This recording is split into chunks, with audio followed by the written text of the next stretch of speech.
मार लगेच पडून जातो की भगवान तो उत्तरच देत नाही. असं अनेकदा मार भगवंतांना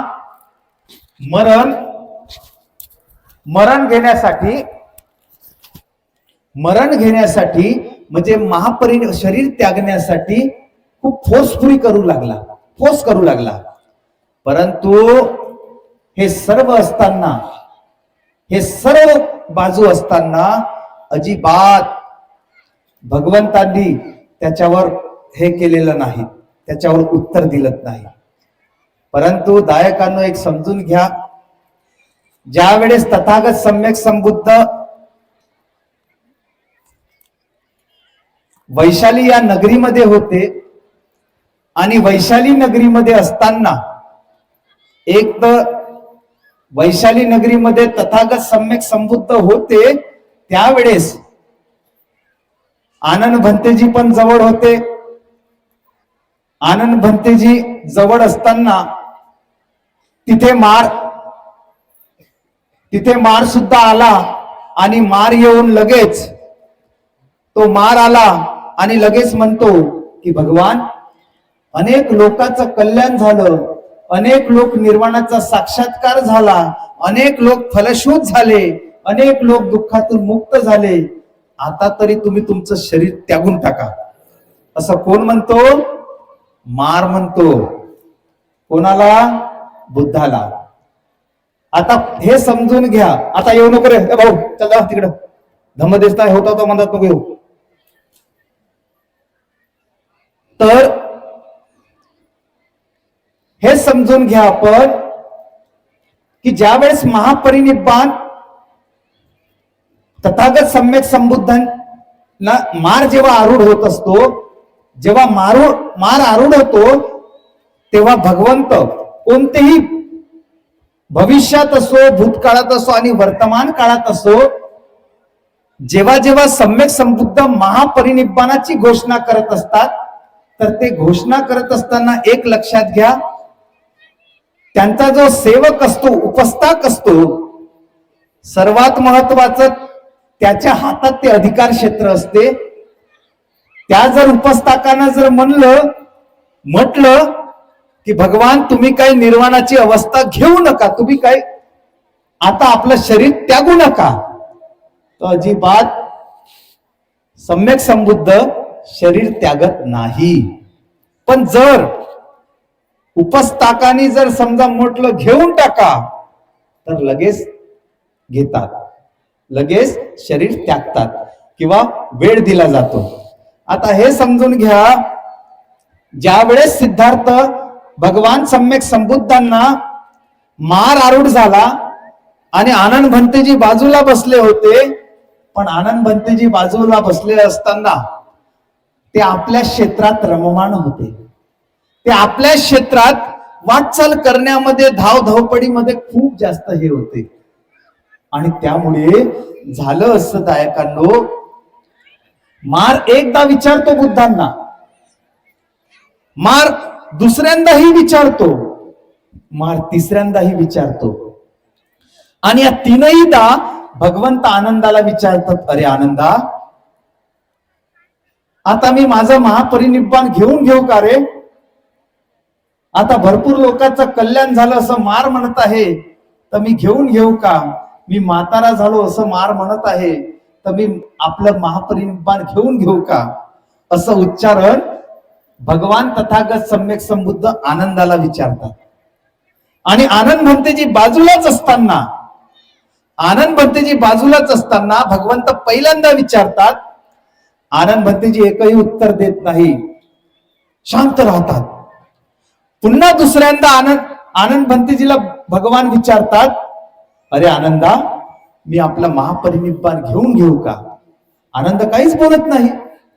आणि तिसऱ्यांदा सुद्धा आनंद भंतेजींना पुन्हा विचारतात भगवान, अरे आनंदा, महापरिनिब्बाण घेऊन घेऊ का? आणि ज्या वेळेस असं बोलतात, तुम्हाला सांगतो दायकांनो, आनंद भंतेजी तेव्हाही काही बोलत नाही. आणि मग भगवंत म्हणतात या माराला, ए मारा, येणाऱ्या येथून 3 महिन्याच्या नंतर म्हणजे वैशाख पौर्णिमेला मी माझं महापरिनिब्बान घेणार आहे. मी माझं महापरिनिब्बान होणार आहे माझं. परंतु महापरिनिब्बानाची घोषणा आहे ती केव्हा करतात? ती याच माघ पौर्णिमेला करतात. आणि ही माघ पौर्णिमा जेव्हा ही घोषणा करतात तेव्हा ही पृथ्वी जी आहे ह्या पृथ्वीतले 31 हजार चक्रवाल सुद्धा हे कंपित होतात, हादरतात. तुम्हाला समजलं पाहिजे, हे पृथ्वी प्रत्येक वेळेस हादरत नाही, हलत नाही. पण जेव्हा जेव्हा फक्त बुद्धाच्या 6 गोष्टीच्या बाबतीतच हे पृथ्वी हादरत असते. पहिला क्रमांक 1, ज्या वेळेस हे बोधिसत्व आपल्या आईच्या गर्भातून बाहेर येत असतात तेव्हा हे पृथ्वी कंपन पावते. नंबर 1. दुसरं, ज्या वेळेस हे बोधिसत्व आपलं गृहत्याग करून श्रमणाचा वेश धारण करतात तेव्हा सुद्धा हे पृथ्वी काय करते? कंपन पावते. किती झाले जी? 2. तिसरं, जेव्हा भगवंत बुद्धत्व प्राप्त करतात तेव्हा सुद्धा हे पृथ्वी कंपन पावते. किती झाले? 3. चौथं, ज्यावेळेस भगवंत पहिलं धम्मचक्र प्रवर्तन करतात तेव्हा सुद्धा ही भूमी काय करते? कंपन पावते. किती झाले? 4. 5वं कोणतं? ज्या वेळेस ह्या परिनिब्बानाची घोषणा करतात तेव्हा सुद्धा ही भूमी काय करते? कंपन पावते. आणि 6वं, ज्या वेळेस भगवंत आपलं शरीर त्यागतात त्यावेळेस हे भूमी काय करते? कंपन पावते.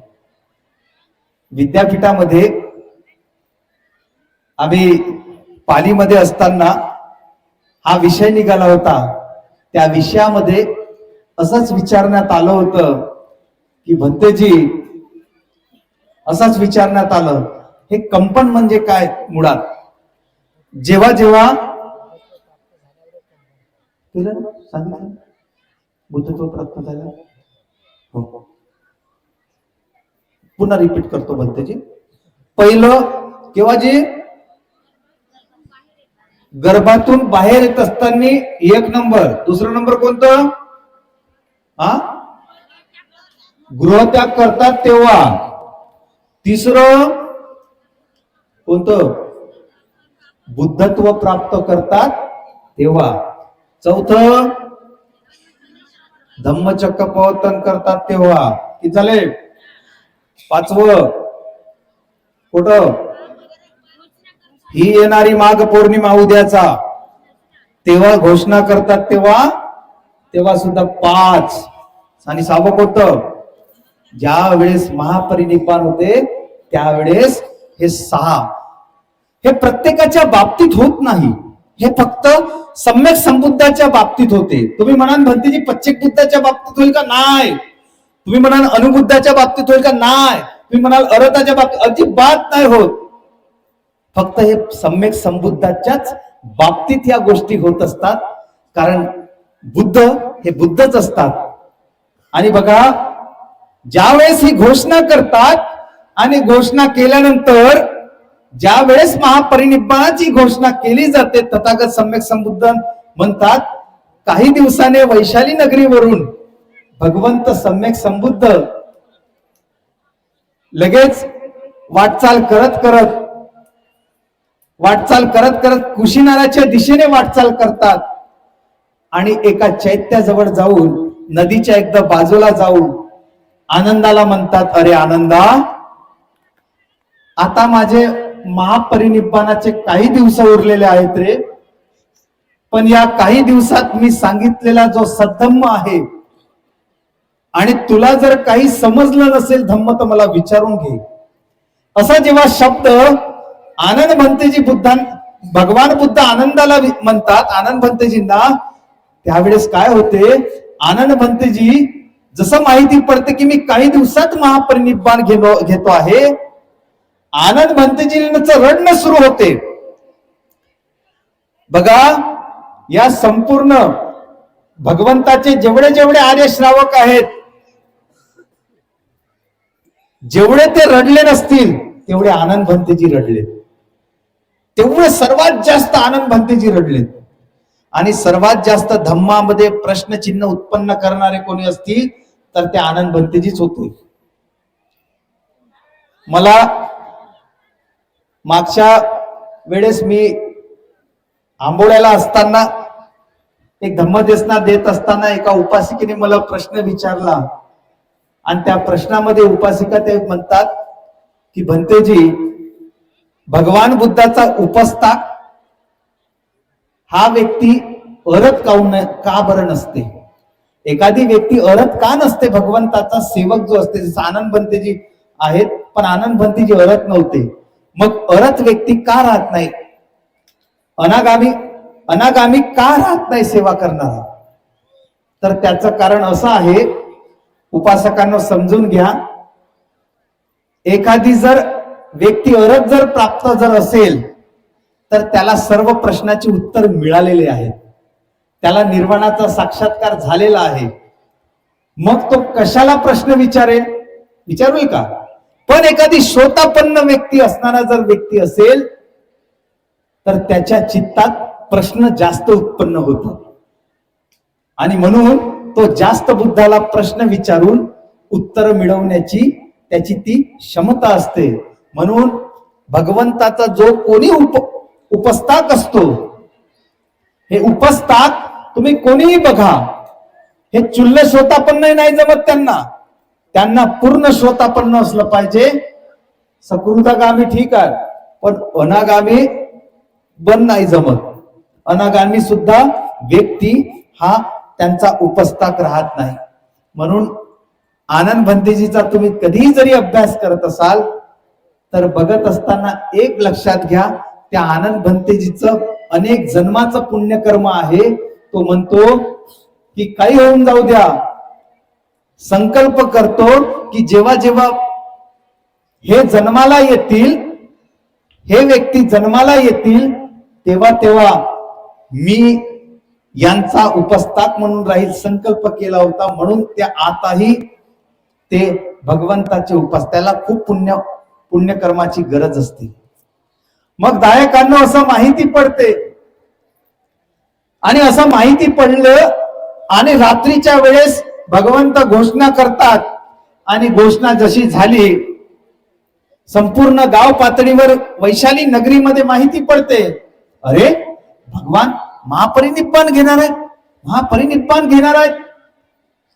आणि अशी गोष्ट माहिती पडते, सारे लोक आनंद भंतेजींवर चित्तातून खूप द्वेष करत असतात, आनंद भंतेजी बद्दल खूप रागही उत्पन्न करतात की आनंद भंतेजी, तुमच्यामुळे भगवान आम्हाला दिसू शकत नाही, तुमच्यामुळे आनंद भंतेजी, तुमच्यामुळे भगवंताचं दर्शन आम्हाला आता काही दिवसच राहिलेले आहेत.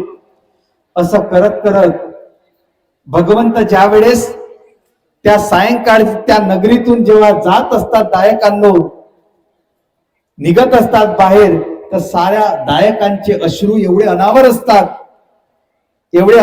हीच ते वैशाली नगरी. या वैशाली नगरीमध्ये प्रथमतः भगवंतांनी रतन सुत्त म्हटलं. ज्या ज्या भूमीवर आम्ही भिक्षू लोक काय करतो, एखादी नवीन जर भूमी असेल तर त्या नवीन भूमीवर जायचं असेल तर पहिल्यांदा एक बुद्धांनी सांगितलं की कमीत कमी रतन सुत्ताचं पठण करणं लई महत्वाचं आहे. आणि मी वैशाली नगरीमध्ये 15 दिवस थांबलो, पण एक भौगोलिक विश्लेषणाच्या आधारावरही अभ्यास केला तर लक्षात आलं की बुद्धाच्या कालखंडापासून ते आतापर्यंत अशी ते वैशाली नगरी होती की ज्या लोकांना राजस्थानचं कसे वाळवंट प्रदेश होता तसाच हा वैशाली नगरीचा प्रदेश होता की ज्याच्यामध्ये लोकांना प्यायला पाण्यासाठी अनेक अनेक दूर जावं लागत होतं. पण कमीत कमी त्या वैशाली जैन महावीर असताना सुद्धा जैन महावीरांना सुद्धा बोलवलं होतं त्या वैशाली नगरीमध्ये. पण जैन महावीर सुद्धा त्यांचं उत्तम पद्धतीने वैशाली नगरीतल्या दायकांचं प्रश्नाचं निरसन करू शकलेत नाही. आणि म्हणून दायकांनो त्या वैशाली नगरी हीच एकमेव अशी नगरी होती की त्या वैशाली नगरीमध्ये बुद्धांनी रतन सुत्त पठण केलं आणि तेव्हापासून ते आतापर्यंत त्यांच्या वैशाली नगरीमध्ये पाण्याचा तुटवडा नाही, रोगग्रस्त नाही, जगण्याची आयु मर्यादा जास्त.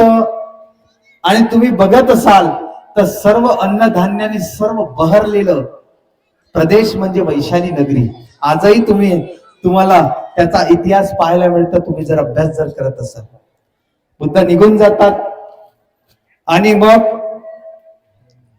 त्यानंतर दायक आणि दायकांनो, उपासक आणि उपासिकेंनो, हाच तो वेळ असतो एक दुसरं की ही महापरिनिब्बाणाची घोषणा, दुसरं हीच ती माघ पौर्णिमा आहे. याच माघ पौर्णिमेला आनंद भंतेजी सुद्धा आपलं परिनिर्वाण घेत असतात. काय घेत असतात? परिनिर्वाण घेत असतात. महापरिनिब्बाण हा जो शब्द आहे हा शब्द फक्त केवळ बुद्धाला लागतो, सम्यक संबुद्धाला, ना की अरताळे लागत नाही. हे समजून घेतलं पाहिजे आपण. आणि मग हीच ते उद्याची पौर्णिमा राहील की याच उद्याच्या पौर्णिमेला वैशाली नगरी, ज्या वैशाली नगरी आहे हीच वैशाली नगरी आहे ज्या वेळेस परिनिर्वाण आनंद भंतेजी घेत असतात. आनंद भंतेजी ज्या वेळेस परिनिर्वाण घेतात तेव्हा दोन गटामध्ये, लिच्छवी लोकांमध्ये, वज्जी लोकांमध्ये आणि काही राजगृहाच्या लोकांमध्ये आपापसात भांडणं होणं सुरू होतात की नाही, महापरिनिब्बाण जर आनंद भंतेजीचं जर झालं तर आनंद भंतेजीच्या अस्थी जे आहेत, धातू जे आहेत त्या राजगृहाला राहतील. कोणी म्हणते नाही आम्ही इकडे ठेवू, तर कोणी म्हणतात की नाही आम्ही वैशालीवाले आम्ही घेऊन जाऊ. असे यांच्या आपापसात खूप भांडणं असतात. पण ज्या वेळेस आनंद भंतेजी परिनिर्वाण घेतात, अरत्व प्राप्त करतात, त्यावेळेस प्रत्येक अरत व्यक्ती हा ठरवत असतो मी माझं परिनिर्वाण कुठे करावं. प्रत्येक अरत व्यक्ती ठरवत असते. काही अरत व्यक्ती असंही म्हणते की मी माझं महापरिनिर्वाण झालं की काहीच नाही भेटलं पाहिजे, धातूही नसले पाहिजे, काहीच नसलं पाहिजे, असं काही अरत व्यक्ती तसाही संकल्प करतात. आनंद भंतेजींनी संकल्प केला की मी माझं शरीर त्यागल्यानंतर वैशाली नगरी आणि राजगृहाच्या मधातली जी नदी आहे त्या नदीच्या मधोमध मला अग्नी द्यायची आणि माझं स्तूप सुद्धा तिथेच बनवायचं. असं आनंद भंतेजींनी आधीच असं सांगून दिलं. आणि मग त्या कालखंडात आनंद भंतेजीचं जसं परिनिर्वाण झालं तर तसंच दायकांनो त्या आनंद भंतेजींचा सुद्धा तिथेच त्याच ठिकाणी म्हणजे वैशाली नगरी आणि राजगृहाच्या मधातली जी नदी आहे त्याच ठिकाणी त्यांचं स्तूप करण्यात आलं, जेणेकरून याही प्रदेशातले लोक भांडू नये आणि त्याही प्रदेशातले लोक भांडू नये म्हणून. कारण लिच्छवी लोक जे होते, हे जे वैशाली नगरीतले जे लोक होते, अतिशय पुण्यवान व्यक्ती होते. भगवंताचं भिक्षा पात्र जे आहेत ना, बुद्धांचं भिक्षा पात्र, असं कृत्य केल्यानंतर शेवटचं भोजनदान सम्यक संबुद्धाला म्हणजे महापरिनिब्बाणाच्या घोषणेच्या नंतरचं पहिलं भोजनदान जर कोणी दिलं असेल तर ते भोजनदान या वैशाली नगरीतल्या उपासकांचं होतं. महापरिनिब्बाणाची घोषणा केल्याचा पहिला दिवस. आणि मग बुद्धांनी ते भोजनदान ग्रहण केलं आणि मग भगवान असं घेऊन निघतात. आणि निघतात काय, बुद्ध निघतात तर सारा गावच बुद्धांच्या मागे चालतो आणि रडत असतात. बुद्ध सांगतात, बुद्ध म्हणतात, अरे तुम्ही जा तुमच्या गावाला, तुमच्या घरी जा, तुमचे मुलं बाळ वाट बघत असतील. अनेक लोक म्हणतात, भगवान आम्ही आमचे मुलं बाळ सुद्धा सोबत घेऊन आलो, या तथागत सम्यक संबुद्धाला आता पुढे पाहायला मिळेल की नाही याची सर्वात मोठी हे. तेव्हा भगवंत समजवूनही सांगतात दायकांना, अरे शरीर हे नश्वर आहे, शरीर काही क्षणापुरतं आहे, असं समजव उमजवून करून अनेक दायक दायिका परतीचा वाटचाल करत असतात. आणि परतीचा करत असताना काही वेळ थांबतात ना, पुन्हा मागे लागतात. आणि मग भगवान त्यांना स्वतःचं भिक्षा पात्र जे आहे ते त्या लिच्छवी लोकांना देतात. आणि ज्या वेळेस हे लिच्छवी लोकांना दान देतात की जा म्हणतात की भगवान तुम्हाला पाहायला मिळणार नाही हो, तर कमीत कमी काहीतरी द्या. तर भगवंत त्यांना भिक्षा पात्र, आणि त्या भिक्षा पात्र घेऊन लिच्छवी लोक त्या बुद्धांचं पात्र घेऊन रोज त्याची वंदना करत असतात की बुद्धाचं पात्र आहे. आणि असं करत करत दायकांनो त्या ठिकाणी सुद्धा स्तूप बनवलं जाते. अलीकडे मग ते अफगाणिस्तान काबूलकडे दिलं जाते. परंतु हे लिच्छवी जे लोक आहेत, हे जे वैशाली नगरीतले लोक आहेत, ह्या सर्व लोकांचं एवढं मोठं पुण्यकर्म की भगवंताचं पात्र. आनंद भंतेजी नेहमी म्हणतात, मी नेहमी उत्तर देत असतो दायकांनो, आनंद भंतेजी आता इथं तुम्ही सर्वजण बसलेले आहेत, मी नेहमी अनेकदा बोलत असतो, अनेकदा सांगत असतो, आज काय भंतेजी सामूहिक भोजनदान नाही आहे, तुम्हाला इथून सरळ टेबलाकडे जाणं आहे, टेबलावर जाऊन बसणे आहे, ते काय तुम्हाला लोक गर्दी होणार नाही, काही चिंता नाही, आरामशीर तुमचं भोजनदान होईल. पण दायकांनो एक प्रश्न विचारतो,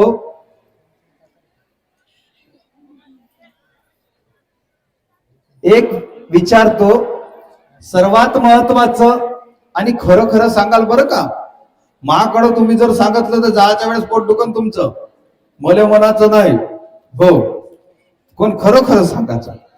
भंतेजी बसले साहेब, सर्वात महत्वाचं हात वर करू सांगायचं, हात केलाय तरी चालेल. मला एवढं सांगा, तुमची बुद्धांवर श्रद्धा आहे का? कोणाकोणाची बुद्धांवर श्रद्धा आहे?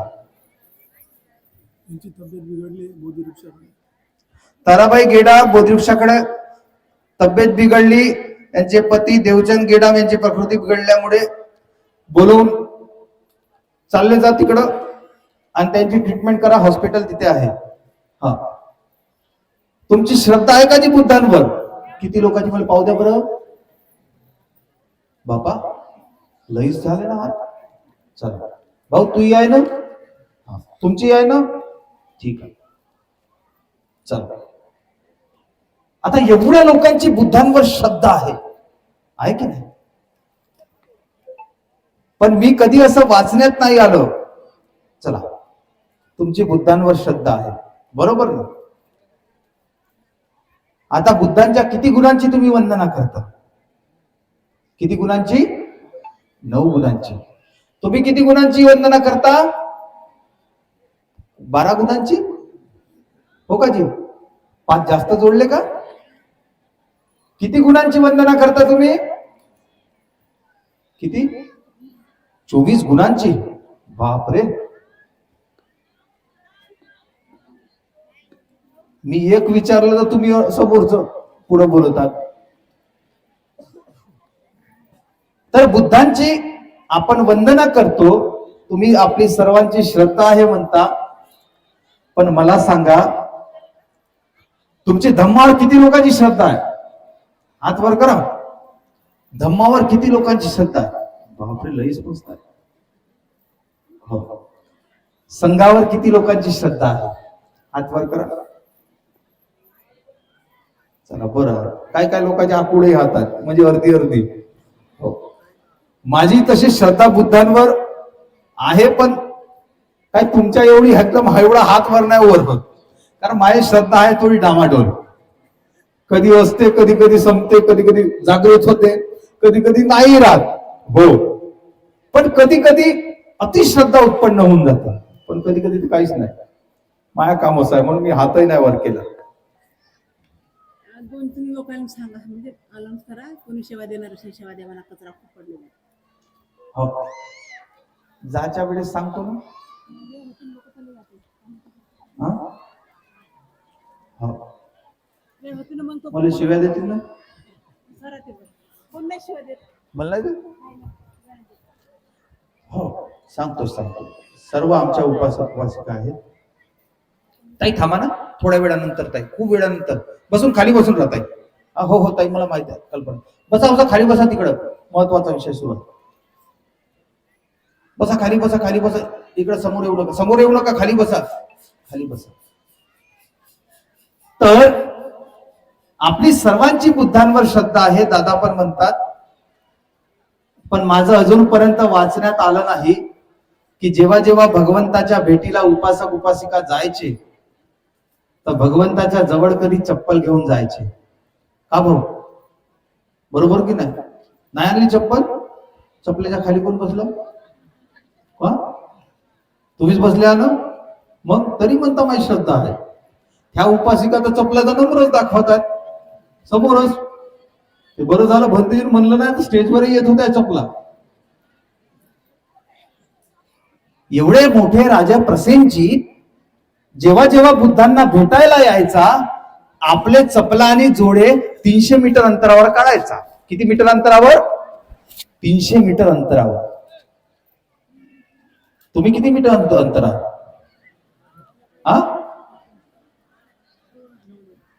10 मीटर अंतर असेल आपलं, आहे का नाही?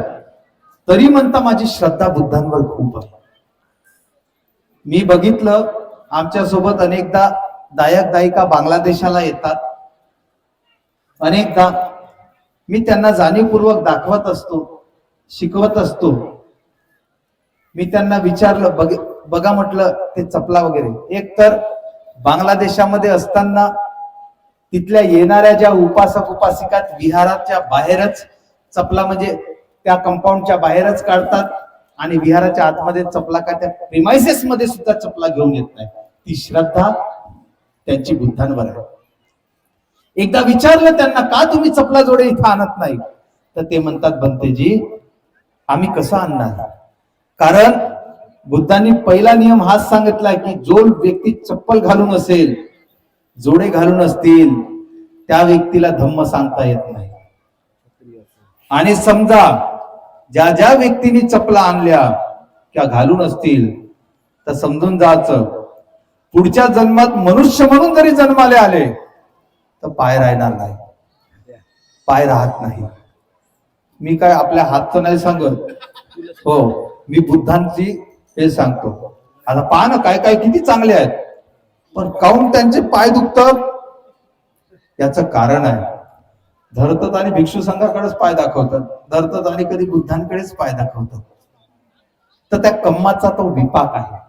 म्हणून दायक दायिकांनो, उपासकांनी उपासिकेंनो, आपण निदान कमीत कमी आपली श्रद्धा तेवढी मजबूत ठेवली पाहिजे की जेणेकरून आपल्या चपला जोड्या बाहेर ठेवून गेल्या तर गेल्याच, चपला काय फरक पडते, दुसऱ्या घ्यायच्या, पण असा धम्माचा अपमान होता कामा नये. काल मी पाहिलं बापा, काल तिथं असताना इथंही बघितलं, आमच्या उपासक उपासिका पहा आता माया पुढे दाखवासाठी, काही उपासिकात लईच हुशारात, मी नो बापा म्हणून फेकून दिलं दुसरीकडं. दुसऱ्याच्या होत का म्हणून ठेवा माझ्यासमोरच. गेल्या का? घेऊन घ्या तुम्ही, तुमच्याच पुढे आल्या. तर काही उपासिका अशाही, तर ही काय बुद्धाप्रती श्रद्धा नाही. दायकांनी आपली जर बुद्धावर बलवत्त श्रद्धा जर निर्माण करायची असेल तर हे चपला जोडे आपण इथपर्यंत आणलेत नाही. मी का म्हणतो? याचं कारण असं की इथे भगवंताचे धातू आहे, भगवंताच्या अस्थी आहेत. तुम्ही बघितल्या नसेल, पण मी भगवंताच्या 13 पद्धतीचे धातू बघितले आहेत. किती पद्धतीचे? भगवंताचे रक्ताचे धातू, भगवंताचे किडनीचे धातू, भगवंताच्या हृदयाचे धातू, भगवंताचे स्किन धातू, भगवंताच्या केसाचे धातू, भगवंताच्या न्यारोबोन धातू, भगवंताच्या वेस जे आहेत त्याचे धातू, भगवंताच्या रक्ताचे धातू, भगवंताचे दंत धातू, भगवंताच्या कपाळाचे धातू, भगवंत अशा 13 पद्धतीचे बुद्धांचे मी धातू बघितले आहे. तर तेव्हा असं वाटते की बापरे, त्या बुद्धांच्या धातूला बघणं म्हणजे आपण बुद्धाला बघणं आहे. आणि मी नेहमी एक गोष्ट सांगत असतो, जसं काल मी बोलता बोलता पूजनीय भंतेजी धम्मदेशना सुरू म्हणजे परित्राण धम्मदेशना सुरू व्हायच्या आधी मला ते बोलावंसं वाटलं, कारण काल उपासक उपासिका झोपाही काढत होत्या. काही काही उपासिका तिथं बसून मस्त भांडत होत्या. तुमचाच ग्रुप होय भांडणारा, हो, तिथं भांडत होते. आणि काही काही उपासिका मस्त भंतीची धम्मदेशना सुरू मस्त पाय लंबे केले मस्त झोपा काढत होते. वारे म्हणलं. तर म्हणून मी एक घटना नेहमी सांगत असतो, लोकांना माहिती आहे. मी यासाठी सांगत नाही, मी यासाठी सांगतो की तुम्ही जेव्हा केव्हा धम्मदेशना ऐकता, कोणत्याही भिक्षू संघाची असो, तर तो श्रद्धा बल आपल्याकडे मजबूत असला पाहिजे आणि आपण ऐकलं पाहिजे, जेणेकरून आपला कुशल कर्म उत्पन्न होणार. आता काय झालं, भगवंत असेच बसलेले होते, तसे भंतेजी बसलेले आहेत ना, तसे भगवान बुद्ध असेच बसलेले होते. आणि भगवंत बसलेले असताना सुद्धा हे भगवंताच्या पुढं आता हे समोरचे जे आहेत ना, असे 3 पोरं भगवंताच्या समोर येऊन बसले. आणि समोर येऊन आल्यानंतर, समोर बसल्यानंतर भगवान बुद्ध त्यांना धम्मदेशना देत आहेत. काय देत आहेत? धम्मदेशना देत आहेत. आणि हे 3ही पोरं एकाच रेषेत बसलेले आहेत, समवर्तीत रेषेत बसलेले आहेत. भगवान बुद्ध देशना देत आहेत, मस्त सुंदर. त्याच्यातला एक जो पोरगा आहे, पहिला पोरगा, तो पहिला क्रमांकाचा जो पोरगा आहे, हा धम्मदेशना ऐकत आहे. आणि ऐकता ऐकता ऐकता हळूशानं मागं पाहते, हळूशानं झाडाकडे पाहते, हळूशानं इकडून तिकडं पाहतच राहते. हालचाली खूप करते. आनंद भंतेजी बाजूला असतात, आनंद भंतेजी बाजूला असतात. आणि आनंद भंतेजी पाहतात हे दृश्य. आणि आनंद भंतेजी बुद्धांकडे जातात आणि म्हणतात, भगवान, तुमची धम्मदेशना ऐकण्यासाठी राजे महाराजे अनेक अनेक दायक दायिका शांत चित्ताने येतात, तुमची धम्मदेशना ऐकतात. हा पोट्टा पाबर म्हणते, याले तुम्ही धम्मदेशना देतात, हा नुसता इकडं तिकडंच पाहताय म्हणते. याले अजिबात धम्मदेशना सांगा नको म्हणते. असं कोण म्हणतात? आनंद भंतेजी बुद्धाला म्हणतात. आनंद भंतेजीचं म्हणणं बुद्ध ऐकतात आणि गालातल्या गालात हसतात. आणि आनंद भंतेजीला वाटते आता भगवान बुद्ध काय मला ऐकत नाही बापा. आणि आनंद भंती पुन्हा जातात आणि बाजूला जाऊन बसतात. आणि असं करताना दायकांनो हे समजून घ्या, ठीक आहे असं झालं. आता दुसऱ्या क्रमांकाचा पोरगा पहिल्या क्रमांकाचा काय करत होता रे बापू? काय करत होता? का करत होता जी? का करत होता जी? कुठं पाहत होता? हे डोरे वटारू वटारू सांगतात मला, मस्त इकडं तिकडं पाहत होता. मस्त जमलं काम. इकडं तिकडं मागं पाहत होता, झाडाकडं पाहत होता. ठीक आहे. आता दुसऱ्या क्रमांकाचा जो पोरगा होता ना, तो पोरगा जो होता, तो पोरगा बरोबर काय करत होता? असा भगवंताची धम्मदेशना ऐकत होता मासारखा. हो. आणि मग असं डोळे लावले, ऐक झाला भगवंताचा धम्मदेशना. अशी मान खाली गेली, असं डुलक्या मारत होता, असं करत डुलक्या मारत होता. आणि जसं भगवंतानी आवाज वाढवला, मग हळूशानं पटकन असा ऐकत आहो असं हे करायचा. म्हणजे वाटलं नाही पाहिजे बुद्धाले की मी झोपत याव आणि ऐकतही नाही यावं. बुद्धाला वाटलं पाहिजे मी गंभीर धम्मदेशना ऐकत आहोत. आनंद भंतीचं लय बारीक लक्ष. आनंद भंतीची पुन्हा यायला डोळ्याने टकारू टकारू पाहतात. का करताय पोट्ट तर पाहतात काय हा झोपत आहे. अरे आनंद भंतीने पहिल्यांदा पाहिलं, दुसऱ्यांदाही पाहिलं, तिसऱ्यांदाही पाहिलं नाही. आता बोलाच लागते. आनंद भंतेची पाय आपटत आपटत गेले बुद्धांकडे आणि म्हणतात भगवान हे या पोट्ट्याला तुम्ही धम्मदेशना सांगता. तुमच्याकडे राजे महाराजे येतात, धम्मदेशना ऐकतात आणि शांत चित्ताने ऐकतात. हे पोट्ट झोपा काढत आहे म्हणते, याला अजिबात सांगू नका म्हणते. भगवान पुन्हा गालातल्या गालात हसतात, काहीच उत्तर देत नाही, एकदम गप्प राहतात.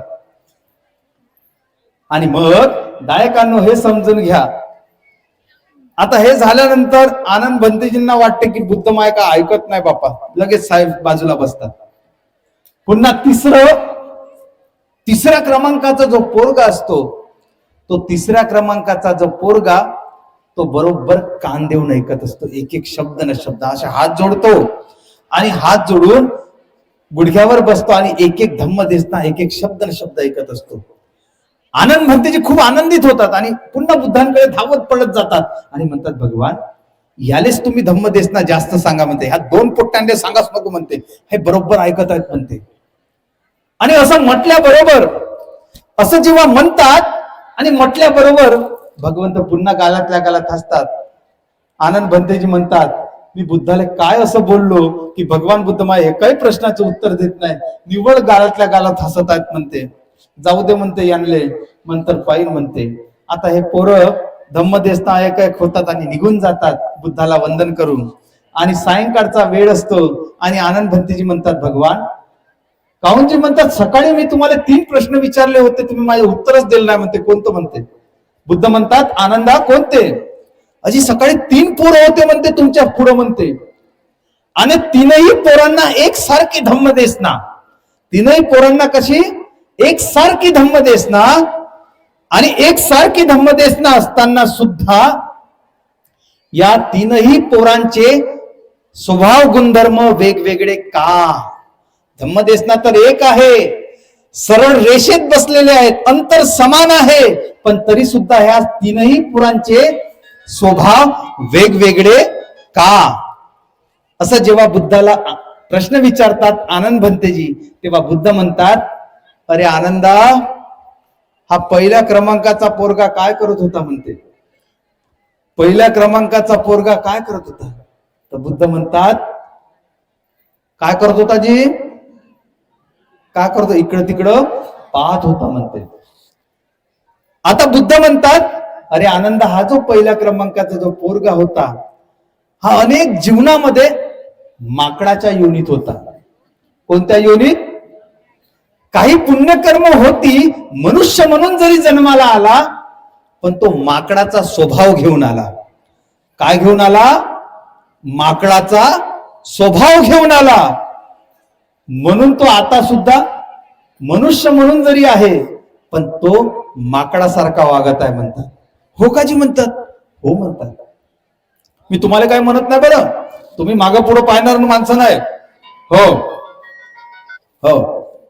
आणि दुसऱ्या क्रमांकाचा पोरगा कसं जिवंतात?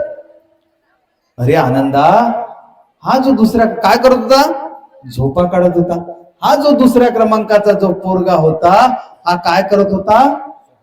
नुसता झोपा काढत होता.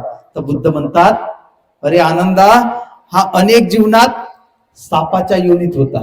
काही मनुष्य म्हणून जन्माला आला पण तो झोपण्याचा स्वभाव घेऊन आला. तुम्हाला माहित आहे सर्वात आळशी प्राणी म्हटलं की कोण? साप. त्याला कुठेही झोपाची जागा भेटली स्वतःला गुंडाळून घेते आणि मस्त झोपून जाते. आणि एखादी झटका पडला काय होते? पटकन असं फणी आपली उभी करून टाकते. हो. तर हा अनेक जीवनामध्ये सापाच्या योनीत होता म्हणते. आणि मग काय झालं? मनुष्य म्हणून जरी जन्माला आला पण तो स्वभाव गुणधर्म घेऊन आला. काल कोण कोण झोपत होतं? काल कोण कोण झोपत होतं? मागच्या वेळेस भंतेजी आम्ही सालबर्डीच्या कार्यक्रमाला गेलो, तिथं मी धम्मदेशना दिली, हेच सांगितलं. हळूशानं एक उपासिका येते आणि मला विचारते भंतेजी या सापाबद्दल तर तुम्ही सांगितलं म्हणते, पण हे साप कोणकोणत्या जातीचे होत ते नाही सांगितलं म्हणते. ते जर सांगितलं असतं ना मस्त जमलं होतं. मी म्हणलं आता जाती सांगून देतो ना. आता जर एखादी उपासिका झोपून असन आणि त्या उपासिकेला एकदा दोनदा तीनदा उठवा आणि ते उपासिका ते सर्व करून काहीच बोलत नसन, तर समजून जायचं ते धोंड्या साप आहे, बिनविषारी आहे. हो, धाम नाही राहू शकते. हा, धमेली धाम नाही राहू शकते. मग म्हणतात भंतेजी पुन्हा दुसरी जात. मी म्हणतात एखाद्या उपासिकेला पुन्हा जोरानं थोडस हे करून पाहायचं. तिनं जर रपकन तुमच्या कानाखाली दोन मारल्या तर समजून जायचं हा डोम्या साप होय, हा नाग होय, हा कोबरा होय. नागिने राहू शकते, होऊ शकते. तर हो का म्हणते. आणि जर भंतेजी 4 झापडा मारल्या तर जी म्हणते, मग हे कोणती जात ठरवान म्हणते. म्हणलो हे बैऱ्या परड होय, हा रसल वायफर आहे, हा एका सेकंदात 3 टोचे मारणारा हे आहे. हो का जी म्हणते. अरे बापरे म्हणते, आज जाती समजल्या म्हणते, पुढच्या वेळेस झोपणारच नाही भंतेजी म्हणते धम्मदेसण्यामध्ये. आता सांगा. आणि 3ऱ्या क्रमांकाचा जो पोरगा होता हा बरोबर कान देऊन धम्मदेसना ऐकत होता. आता धम्मदेसना तर ऐकत होता दयाकांडो, पण धम्मदेसना ऐकत असताना बुद्धांना आनंदाने विचार, हा पोरगा खूप सुंदर ऐकत होता म्हणतात. तर बुद्ध म्हणतात, अरे आनंदा, एका कालखंडामध्ये एक अरथ भंतेजी होते, ते भिक्षापात्र घेऊन आले होते आणि त्यांच्या पात्रात भोजनदान टाकलं आणि संकल्प केला, जेव्हा केव्हा बुद्ध जन्माला येतील तर तेव्हा तेव्हा त्यांचं ते जे भोजनदान दिलं, या भोजनदानाच्या पुण्यबलाने ही धम्मदेसना बुद्ध जेव्हा हयात असतील त्यांची धम्मदेसना मी आमोर समोर ऐकू, म्हणून मी आज भोजनदान देत आहे. म्हणून तो आताही कान देऊन ऐकत कान देऊन धम्मदेसना ऐकत आहे. दायकांनो, तुम्ही केलं. आता सांगा ना, तुम्ही काही संकल्प केला पण रात्री पाहिलं की जास्तीत जास्त उपाय तुम्ही झोपूनच होत्या. बरं, हो, तुम्ही झोपूनच होत्या. समजून जायचं. इकडं तिकडं धम्मदेसतात इकडं तिकडं पाहणारे दिसले तर समजून जायचं कॅटेगरी नंबर 1. एकदा व्यक्ती बसता बसता जर झोपा लागल्या कॅटेगरी नंबर 2. आणि जर सुंदर पद्धतीने धम्मदेसना ऐकत असेल तर कॅटेगरी नंबर 3. तुम्ही कोणत्यात मोडता, मला काही प्रमाणपत्र देण्याची गरज नाही, तुम्ही लई हुशार असा ना असं. आता तुम्ही समजा अनेक दायक दायिका आहेत. मी सकाळी बघत होतो, अनेक दायक दायिका, उपासक उपासिका यांनी सकाळी सकाळी काल एक लहानशा पोरांनी, मी पायऱ्याजवळ असताना, मला वाटते 3-4 वर्षाचं लहानचं चिमुरड बाळ असेल, त्याला म्हटलं, जा रे तू कमीत कमी काहीतरी सामान घेऊन जा. तर तो मला बोलतो, मले जर चिवर देत असाल तर मी सामान घेतो म्हणते. म्हण आता चिवर तू लहानसा हास, आता चिवर देता येते का. नाही म्हणते, मले चिवर पाहिजेच म्हणते. म्हणलं मोठे भंतेजी वर आहे, तू त्यांले मा, तर तुम्ही देता का नाही फक्त एवढं सांगा म्हणते. म्हणलं सामान घेऊन जा, मग सांगतो उद्या काय आहे तर नाही म्हणते, तुम्ही सांगाच म्हणते. जा ना राजा, म्हणलो देतो ना चिवर तुले, जा ना. 2 कांदे आणि आलू घेतले. एका हातामध्ये 2 कांदे घेतले, एका हातात 2 आलू घेतले. म्हणलं जा, म्हणलं आपल्या हिशाचं तरी कमीत कमी श्रमदान करून जा. त्या पोरानं घेतले आणि घेतलं ना, अर्ध्यातून पुन्हा वापस आला आणि मला म्हणते, भंतेजी म्हणते, आता तुम्ही चिवर तर द्यान म्हणते, पण चिवर दान जर मला भेटत असेल, माय नेहमी सांगत राहते म्हणते, बापू, जो व्यक्ती, जो उपासक अष्टपरिष्कार दान देत असतो त्याच्या अंगावरच चिवर येत असते. तर भंतेजी मी तर काही दान करत नाही, माझ्या आईच करते जी म्हणते. मग आईच्या अंगावरच चिवर येईन का म्हणते.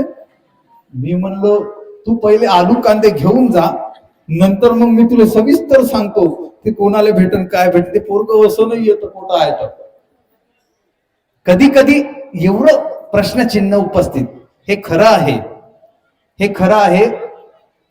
हे जेवढे जेवढे भंतेजी दिसतात ना भिक्षू संघ, निमित्त कोणतंही असो, पण निमित्त असताना ज्या ज्या भिक्षूंनी अनेक जीवनामध्ये अष्टपरिष्कार दान दिला असेल, अष्टपरिष्कार म्हणजे साबण सोडा नाही, अष्टपरिष्कारामध्ये चिवर, भिक्षा पात्र, डोक्याचा वस्त्रा, ब्लेड, सूत, पाणी गाळण्याचा कापड, अंतर्वास, संगाटी, या काही 8 वस्तू अशा येतात, त्याला अष्टपरिष्कार म्हणतात. उपासिका साबण सोडा देतात तर म्हणतात भंतेजी अष्टपरिष्कार होयजी म्हणते. म्हणलं हो ना, मला काय शब्द बदलवाले.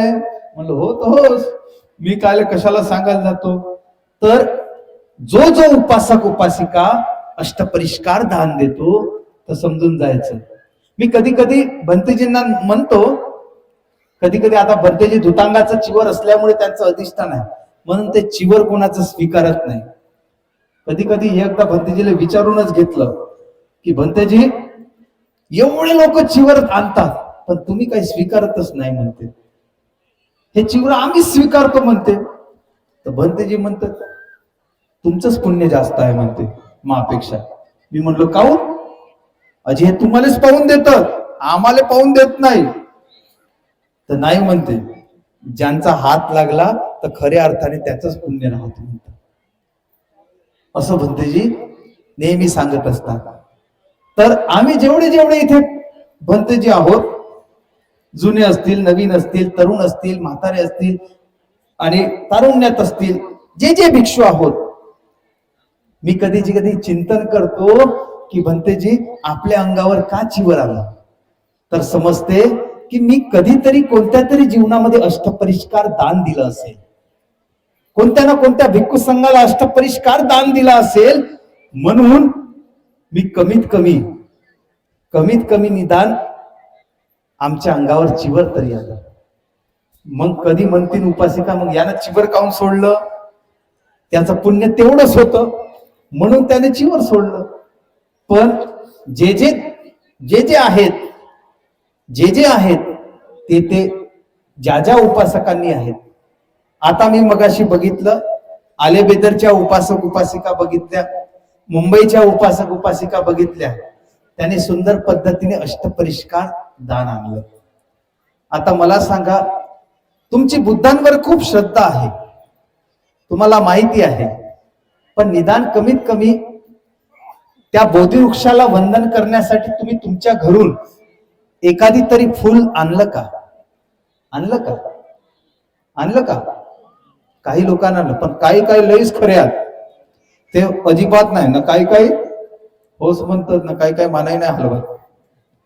पण तुम्ही विचार करा, मी नेहमी वाचतो, मी सुजाताला वाचन केलं, मी विशाखाला वाचन केलं, मी सुप्पवासाला वाचन केलं, मी आम्रपालीला वाचन केलं, मी महाप्रजापती गौतमीला वाचन केलं, मी उपलवन्नाला वाचन केलं. त्या वाचन करता मला अजिबात असं कधीच लक्षात, इवन प्रसेनजित राजा बिंबिसार, अजात शत्रू सुद्धा हे जेव्हा जेव्हा बुद्धांकडे आले, एक पुष्प घेऊन आले.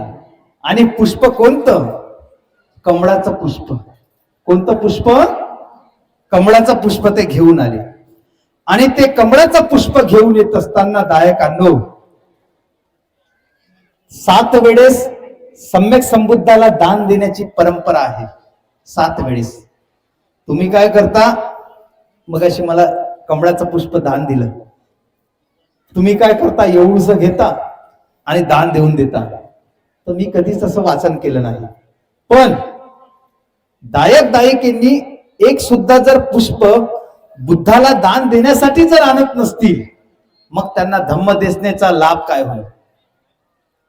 जो व्यक्ती देतच नसेल, त्या दिवशीच आमच्या जेवढे भंतेजी झालेत, मी त्या दिवशी धम्मदेसना देत होतो सर्व भिक्खू संघाला.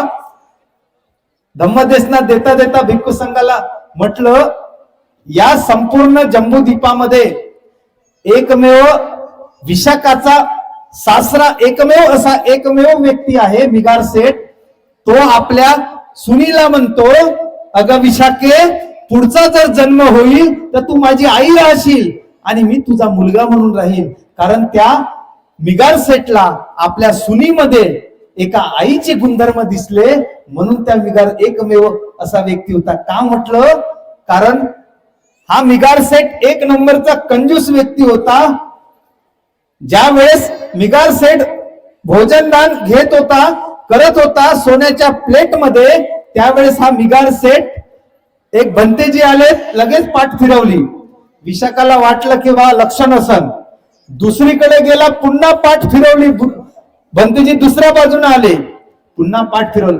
विशाखानं धरले आणि एवढेही काय केलं, एवढेही सर्व दरवाजे खोलून दिले, दिसले पाहिजे म्हणून. आणि शेवट दुसऱ्याही तिसऱ्याकडून आले तर तिकडेही पाठ फिरवली आणि चौथ्याकडे गेले तर पुन्हाही पाठ फिरवली दायकांनो.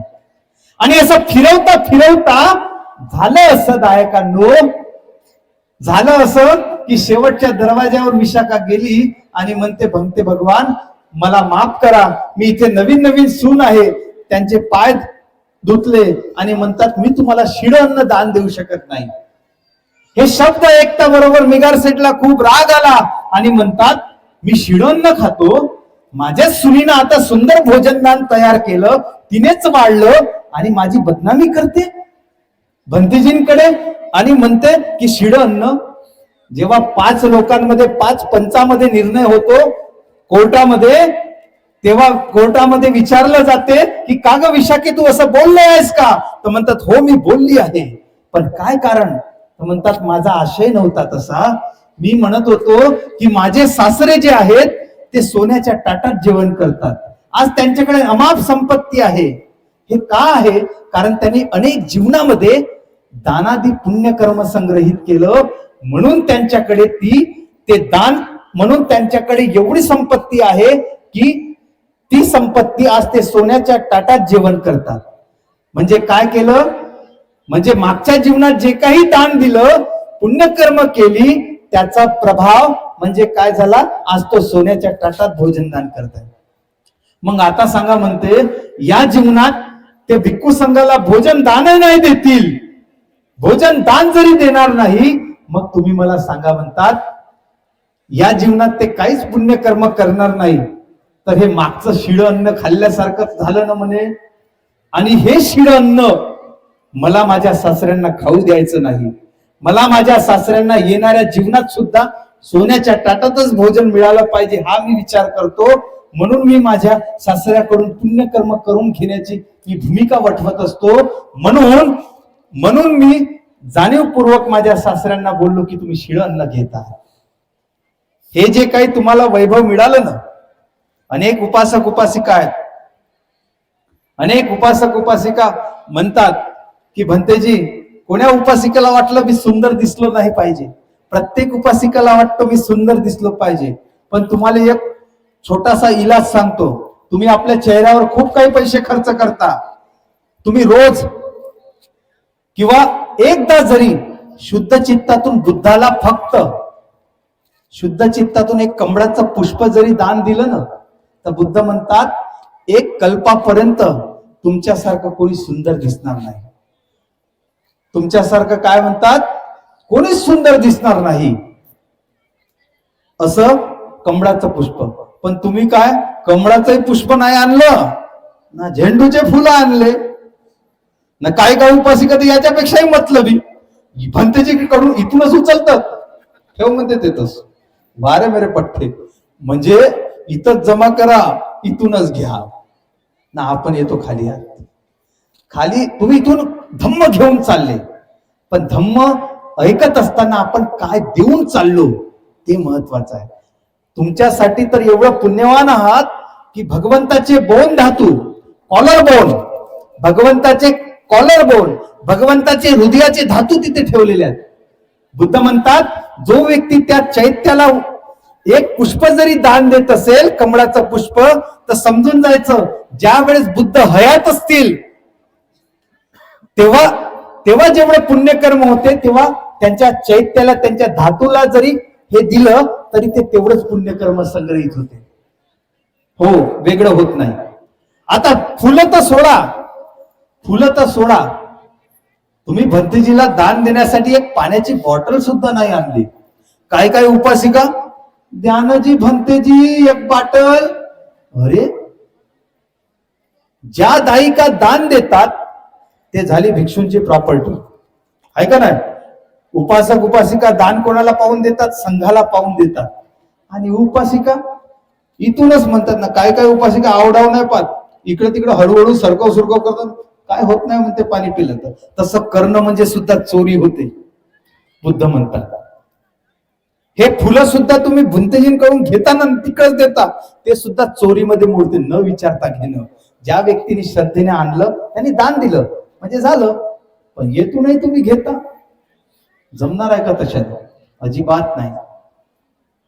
मी पारंपरिक देशात गेलो, आमच्या काही उपासिका आल्या, मी बघितलं, आमच्या अरद भंतेजींना भेटायला गेलो, भंतेजींकडे गेलो असताना, शिलान भंतेजीकडे गेलो असताना अनेक दायिका डोक्यावर अशा पाण्याचा बंच आणायचे, तो तसा ठेवला, बंच आणायचे असे डोक्यावर. आणि मी निदान कमीत कमी माझ्याकडून कमीत कमी पाणी सुद्धा तरी दान देतो असा जेव्हा संकल्प करायचे, तर तेव्हा भंतेजी ते संकल्प स्वीकारायचे. तुमच्या चित्तात उत्पन्न झालं, अरे नाही बॉटल दान देत, पण आपल्या घरून तरी महानगरपालिकेचं पाणी, विहिरीचं पाणी, बोरचं पाणी तुमच्या चित्तात रुजलं नाही. ते सोडा, पण कमीत कमी भंतेजीला चिवर शिवण्यासाठी एक सुई दोरा जरी आणला का तुम्ही? नाही. मग तुमचं पुण्यकर्म कसं होईल? मग जो व्यक्ती असं कुशल कर्म संपादित करण्याचा विचारच करत नाही, मग त्याचं पुण्यकर्म तरी होईल तरी कसं? म्हणून आता वेळ होत आहे भोजनदानाचा. दुपारचा सत्र मिळेल. मी बुद्धाच्या संदर्भात, मी बुद्धाच्या रिलेटेड काही महत्वाच्या बाबी प्रकाशित करणार आहेत. मुळात खऱ्या अर्थाने एवढ्या वेळामध्ये काही मांडणी होत नाही शब्दाची. मुळात मला काही हा काही विषयच मांडायचा नव्हता. हो झाला, सामूहिक नाही भंतेजी असं सांग. तर हॅलो, काउंट बंद केला रे? हा. तर दायिकांनो, उपासक आणि उपासिकेंनो, आपण इथे कुशल कर्म संपादित करण्यासाठी नाही, काही होत असेल पण एक बाटल तरी आपल्या डोक्यावर घ्यायचे आणि सुंदर पद्धतीने दान द्यायचं आणि ती गाथा म्हणायची. काही काही उपासिका काय म्हणतात की भंतेजी, हे जे सुंदर सुंदर कपडे जे मिळतात ना, कशामुळे? मी भंतेजीला विचारलं एकदा, आम्ही जात असताना, भंतेजी हे जे व्यक्ती आहे ना खूप श्रीमंत आहे, पण त्याच्या अंगावर अजिबात कपडे दिसत नाही, याचा काय कर्माचा विपाक असेल? तेव्हा भंतेजी मला सांगत होते, या व्यक्तीकडे पैसे जरी असतील, पण ज्या व्यक्तीने कधी आयुष्यात एक जरी चिवर संघाला दान देत नसेल, तर समजून जायचं त्याच्याकडे संपत्ती जरी असेल, पण त्याच्यासाठी घालायसाठी कपडा नसतो. ते नसन तरी चालते, कमीत कमी भंतेजींसाठी एक गोळी सुद्धा आणली का तुम्ही? नाही. काही उपासिकेने आणली, पण काय उपासिका अजिबात नाही. तुम्हाला वाटते का होते भंतेजीले? जगन नाही तर मरण, आमचं कोणत्या बापाचं चाललं? हो, भंतेजी लागतातच तसे झाडावर, असे म्हणणारे उपासिका आहे. बरोबर आहे. पण दायकांनो, एक गोळी सुद्धा, तुम्हाला माहिती आहे, अश्विन पौर्णिमेच्या अनुषंगाने एक माकड होता, त्यांनी पहिल्यांदा भगवंतांना मधाचं दान दिलं, मधाचं, आणि ते सुद्धा औषधीमध्ये मोडते, त्याला वेसज्ज दान म्हणतो आपण. तुम्ही नाही काही, पण एक औषधी सुद्धा, एक गोळी सुद्धा आपल्या सोबत येत असताना एक गोळी सुद्धा तरी आपण सोबत आणली पाहिजे. मग म्हणता भंतेजी, मी बिमारच काऊन पडतो जी, मी आजारीच काऊन पडतो? आमच्याकडे एक उपासक होता आणि भंतेजी, आता भंतेजीच उदाहरण घ्यायचं ना, काय ले, भंतेजी कोणत्याच गोळ्या खात नाही, काही जरी असलं, एवढी सर्दी झाली, शिंकतील खूप, पण अजिबात औषधी घेत नाही. एकदा भंतेजीने विचारलं, भंतेजी काऊ? पण ते आपला रोग आपल्या ध्यानामुळे बरे करतात, तेवढं बल त्यांचं मजबूत आहे. पण दायकांनो, तुम्ही का आजारी राहता? ज्यांले आजारी राहायचं नसन तर त्यांनी आपल्यासोबत येत असताना एक तरी गोळी घेऊन यायची आणि ते संघाला दान द्यायची आणि संकल्प करायचा की बनते भगवान, बनते मी जे काही पुण्यकर्म करताय या औषध दानातून कमीत कमी तुम्ही निरोगी राहो आणि मी सुद्धा निरोगी राहो. असं जर कुशल कर्म संपादित करून संकल्प करत असताल तर तुम्ही खूप निरोगी राहाल. याचं एखादे उदाहरण सांगेल मी तुम्हाला. एक अट्टकथा याच्यावर सुद्धा आहे. तर दायकांनो, या सर्व गोष्टी आपण समजून घेतल्या पाहिजे. नाही निदान होत असेल आता 12च्या नंतर काही उपासिका फळं सुद्धा घेऊन येतात. जे व्यक्ती 12च्या नंतर फळं घेऊन येतात ते दानच आम्ही स्वीकारतला नाही पाहिजे, कारण चावणारी वस्तू घेता येत नाही. पण कधी कधी असं वाटते जाऊ दे ना, आपल्या घरच्याच उपासिका होत ना, नाही घेतलं हा लय भंतेजी जास्त माजलेला आहे म्हणतात. हो, याचं घेतलंच नाही पाहिजे म्हणतात, हा जास्त अकडतेस म्हणते, अशा उपासिका बोलतात. म्हणून मी म्हणतो जाऊ द्या ना, आपले हात पुन्हा लहान करून करायचे, भंतेजी घेऊनच टाकायचं. पण असं करणंही दोष होतं. कारण एखाद्या उपासिकेनं सेब जर दान दिला, 12 वाजले, सेब जर दान दिला आणि माझ्या चित्तात 12च्या नंतर असं वाटलं सेब लय चांगला दिसते, खाऊन घेऊ का? आता एखाद्या भंतेजी भिक्षूंचं शील तोडण्यामध्ये ते सेब कारणीभूत आहे ना, आणि कारणीभूताला कोण? हे उपासिका. म्हणून दान देत असताना तुम्ही हे समजून घ्या की दुपारच्या वेळेला गिलानपच्च्या दान दिलं पाहिजे. म्हणून अजूनही वेळ आहे आपल्याकडे. आपण सुंदर पद्धतीने नाही काही होत असेल तर कमीत कमी डोक्यावर एक पाणी घ्यायचं. तेही नसन होत तर सुताचा बिंडल घ्या, तेही नसन होत तर फुलं घ्या, तेही नसन होत तर बुद्ध मूर्ती घ्या, तेही नसन होत तर औषधी घ्या. काही असेल तर कमीत कमी जे काही असेल ते कमीत कमी डोक्यावर घेऊन ते दान करण्याची चित्ताची चेतना. आणि तेही नसन तर तुमचे जे हजबंड असतील त्यांना दान करून टाका भिक्षू संघासाठी. तसे ते घ्यायला आम्ही स्वीकृती केंद्र आहे. तुम्ही म्हणाल त्रासलो, तुम्ही म्हणाल भंतेजी आम्ही त्यांनाही दान करतो, तर आम्ही ते घ्यायला तयार आहोत. हो, ज्यांले असं वाटते की पत्नीपासून कंटाळा आला आणि पत्नीला असं वाटत असेल की पतीपासून कंटाळा आला, तर त्यासाठी एकमेव स्वीकृती केंद्र. पण सर्वात आधी त्याची परीक्षा घेतली जाईल आणि त्यानुसार त्यांना चाट्या करून चिवर दिल्या जाईल, तेव्हा सुद्धा ते सुद्धा तुम्ही दान देता येते. हो, आता काही उपासिका याच्यातही डेंजर आहेत. मला हळूशानं म्हणणारे तेही आहेत. भंतेजी आम्हाला एकच आहे ना जी, मग कसं करायचं? मी थोडासा विचार केला. काही असेही म्हणणारे उपासिका ते म्हणतीलच मला कानात येऊ. तर म्हणून दायिकेने समजून घ्या, अजून काही धम्मदेशना संपलेली नाही. पुढच्या सेशनला आता मला थोडासा वेळ पाहिजे कोणती गोष्ट बोलायला. आम्ही 12:30 वाजता पुन्हा इथे येऊन बसणार आहोत. 12:30 वाजता इथे आल्यानंतर दायकांनो 12:30 वाजता आल्यानंतर पुन्हा धम्मदेशना होईल. एक महत्वाचा विषय सांगणार आहे आणि मग आदरणीय भंतेजी आहेत, पूजनीय शिलानंद भंतेजी आहेत, त्यांची धम्मदेशना आहे आणि मग या कार्यक्रमाचा समारोप सुद्धा होईल. तर थांबा ना, आता एकदमच संपाचा आहे ना. थांबा. सेप म्हणलं तर पहा, उपासकीने सेपच आणला. आता मी थादीची पाणी म्हणलं तर भराभर बक्स घेऊन या, पण तुमच्या मनात उत्पन्न होत नाही. राहू द्या ना, कायले 100च दाखवता, तिकडे ठेवा, दानपेटीत टाका. मला काहून तुम्ही असा लोभ सोडत राहता उपासिकेनं? मी तसंच होतो त्या सालबर्डीले भंतेजी असंच सांगत होतो की उपासिकेने काहीच नाही आणला. मग थोड्या वेळाने धम्मदेशना संपली, उपासिका अशा पाणी आणून देतात. मी म्हटलं आता ह्या पाणी तर तडस करायचं आहे बापा. तर असो, दायकांच्या चित्तात श्रद्धा जागली पाहिजे, माझा एवढाच विषय असतो. मी जे काही धम्म कथन करतो तर मला असं वाटते की त्याच्यातून तुम्हाला धम्म रुजला पाहिजे. म्हणून आजच्या या प्रसंगी दायिकेने एक लक्षात घ्या, इथून वरून आपण सर्व साहित्य आणतो, पण जात असताना आपली धम्मसेवा म्हणून बजावायची आहे.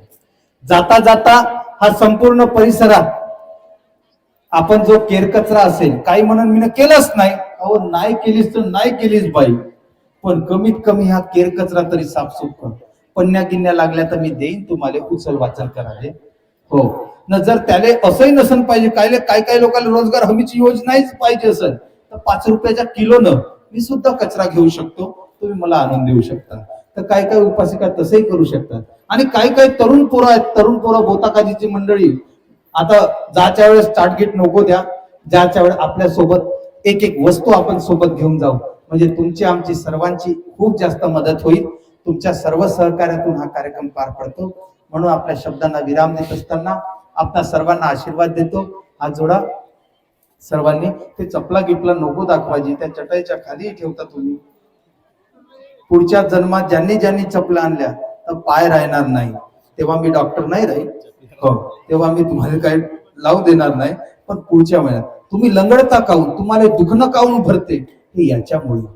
म्हणून चपला तुम्ही 300 मीटरवर ठेवा, तुमचं दुखणं असंच गायब, गॅरंटी आणि वॉरंटी. हो पुढच्या वेळेस बसतो नको भाऊ, हो चपलीवर नको बसतो. मला म्हणतात चप्पलच ना आणली, माझ्या लक्ष लय बारीक राहते. असो हात जडा. सभी विभजन्तु सब रोगो विनश्यतु माते भवन् अंतरायो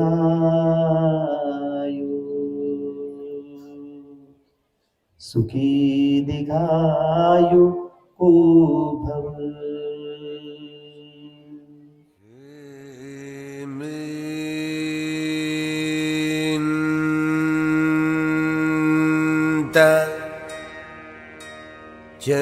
चक्रवाले